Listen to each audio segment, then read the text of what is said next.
কখনো শুনেছেন এমন এক দেবতার কথা যার হাত পা নেই, তবুও কোটি কোটি মানুষের হৃদয়ে রাজত্ব করেন, যার চোখ কখনো ঝাপসা হয় না, যিনি পুরো বিশ্বকে এক নজরে দেখেন। আর ভগবান জগন্নাথের রূপ কেন অন্য দেবতার থেকে ভিন্ন? আর এই রথযাত্রা শুধু এক উৎসব নয়, বরং এক আধ্যাত্মিক যাত্রা। আজ এপিক ইন্ডিয়া চ্যানেলে আমরা শুনব ভগবান জগন্নাথের সম্পূর্ণ এবং গভীর কাহিনী, এক রহস্য, ভক্তি আর চিরন্তন সত্যের কাহিনী। অধ্যায় 1, ভগবান জগন্নাথের রহস্যময়ী উৎপত্তি। ভগবান জগন্নাথকে ভগবান বিষ্ণু ও কৃষ্ণের রূপ হিসাবে পূজা করা হয়, তবুও তার রূপ সম্পূর্ণ ভিন্ন।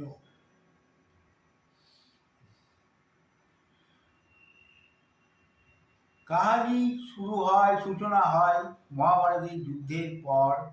যখন কৃষ্ণ দেহত্যাগ করেন, তখন তার শরীরকে সমুদ্রের ধারে সৎকার্য করা হয়। তখন একটি আশ্চর্যজনক ঘটনা ঘটে। তার শ্রীকৃষ্ণের দিব্য হৃদয়, তার পবিত্র হৃদয় দেহের সঙ্গে জ্বলেও নষ্ট হয়নি। সমুদ্রের ঢেউ সেই পবিত্র হৃদয়টিকে উড়িষ্যার পুরীর উপকূলে নিয়ে আসে। এই পবিত্র হৃদয়, যাকে ব্রহ্ম পদার্থ বলা হয়, আজও ভগবান জগন্নাথের মূর্তির ভেতরে গোপনে সংরক্ষিত রয়েছে। এখন প্রশ্ন হলো, শ্রীকৃষ্ণ কিভাবে হলেন জগন্নাথ? ভাগ 2। ভগবান রাজা ইন্দ্রধনুম্ন আর দিব্য আদেশ এখন কাহিনীতে প্রবেশ করছে। ভগবান রাজা ইন্দ্রধনুম্ন, মালবার রাজা ইন্দ্রধনুকে স্বপ্নে বিষ্ণু আদেশ দেন, সমুদ্রের ধারে গিয়ে আমার দিব্য হৃদয়টি খুঁজে বার করো এবং সেখানে একটি মূর্তি নির্মাণ করো। রাজা ইন্দ্রধনু সমুদ্রের ধারে খুঁজতে খুঁজতে বেরিয়ে পড়েন।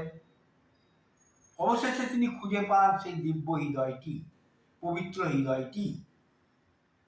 তিনি দেবতাদের স্থপতি বিশ্বকর্মা দেবজিকে মূর্তি নির্মাণের জন্য আহ্বান করেন। বিশ্বকর্মা দেবজির একটা শর্ত ছিল,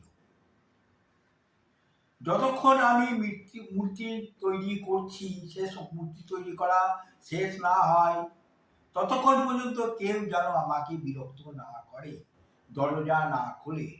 কেউ যদি আমাকে বিরক্ত করে বা দরজা খোলে, তাহলে আমি কাজ বন্ধ করে দেব। মূর্তিগুলি অসম্পূর্ণ থেকে রয়ে থাকবে। দিনের পর দিন কেটে যায়। রাজা উদ্বিগ্ন হয়ে পড়েন। শেষ পর্যন্ত তিনি থাকতে পারলেন না। তিনি দরজা খুলে দিলেন। বিশ্বকর্মা দেব অদৃশ্য হয়ে যান। পিছিয়ে রেখে যায় অসম্পূর্ণ মূর্তি, যার নেই হাত, যার নেই হাত নেই পা। তখন দিব্য কণ্ঠ শোনা যায়, আমি নিজেই এই রূপ পছন্দ করেছি, আমাকে এই রূপেই পূজা করো। অধ্যায় 3, ব্রহ্ম পদার্থ। ভগবানের দিব্য হৃদয় প্রতি 12 থেকে 19 বছর পর্যন্ত অন্তর এক গুপ্ত ও রহস্যময় অনুষ্ঠান হয়, যাকে নবকল্প বলা হয়। এই অনুষ্ঠানে পুরাণী মূর্তিকে নূতন মূর্তিতে প্রতিস্থাপন করা হয়। সবচেয়ে প্রয়োজনীয় অংশ হল ভগবানের দিব্য হৃদয়, ব্রহ্ম পদার্থ পুরনো মূর্তি থেকে সরিয়ে নূতন মূর্তিতে প্রতিস্থাপন করা হয়। এই প্রক্রিয়াটি এতই গোপনীয় যে এটি যারা সম্পাদন করেন তাদের চোখ কাপড় দিয়ে বেঁধে দেওয়া হয়।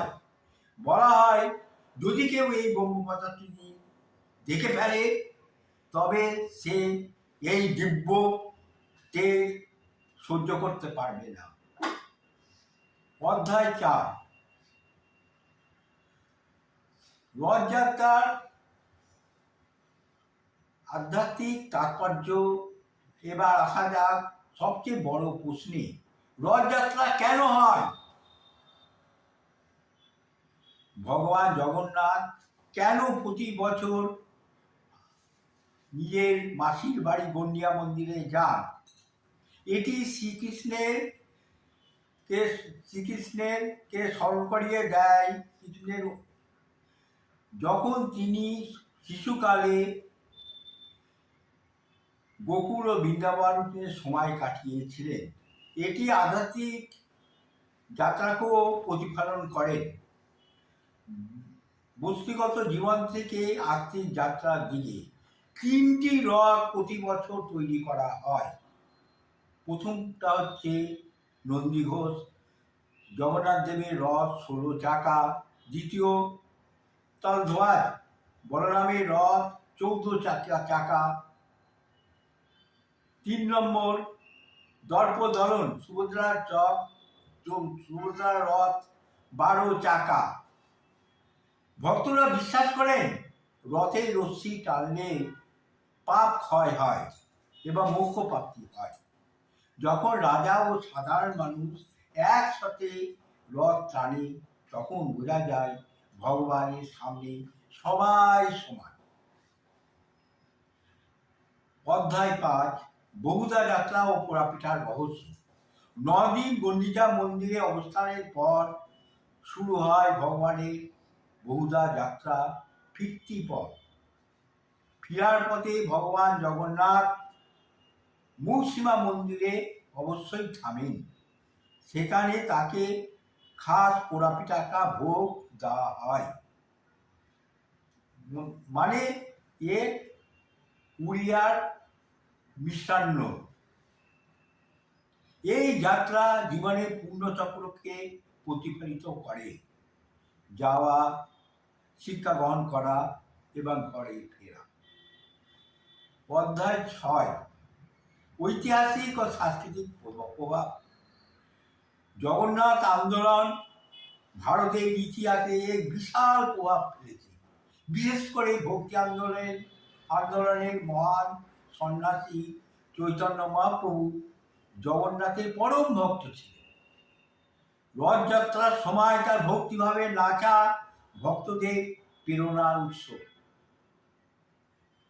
অধ্যায় 7, জগন্নাথের বৈশ্বিক প্রভাব। আপনি কি জানেন ইংরেজি শব্দ জুগান্নাথ, যার অর্থ অপ্রতিরোধ্য শক্তি, এসেছে এই রথযাত্রা থেকে। এটাই প্রমাণ করে ভগবান জগন্নাথের গৌরব, রথযাত্রার মহিমা কতটা বিশ্বকে প্রভাবিত করেছে। ভারতের ভগবান জগন্নাথের কাহিনী স্রেফ এক পৌরাণিক কথা নয়, এটি জীবনের চিরন্তন সত্যের প্রতিচ্ছবি। তার অসম্পূর্ণ রূপ আমাদের স্মরণ করিয়ে দেয় দেবতা সবকিছুই গ্রহণ করেন।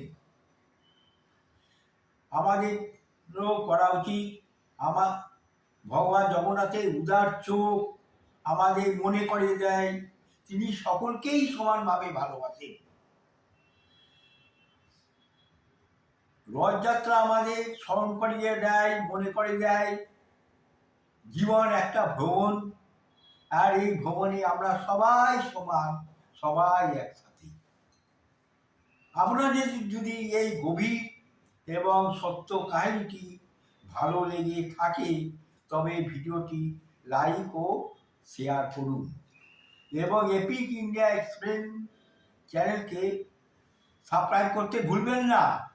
আর কমেন্টসে লিখে জানান আপনাদের কাছে ভগবান জগন্নাথের গল্পের অর্থ কী।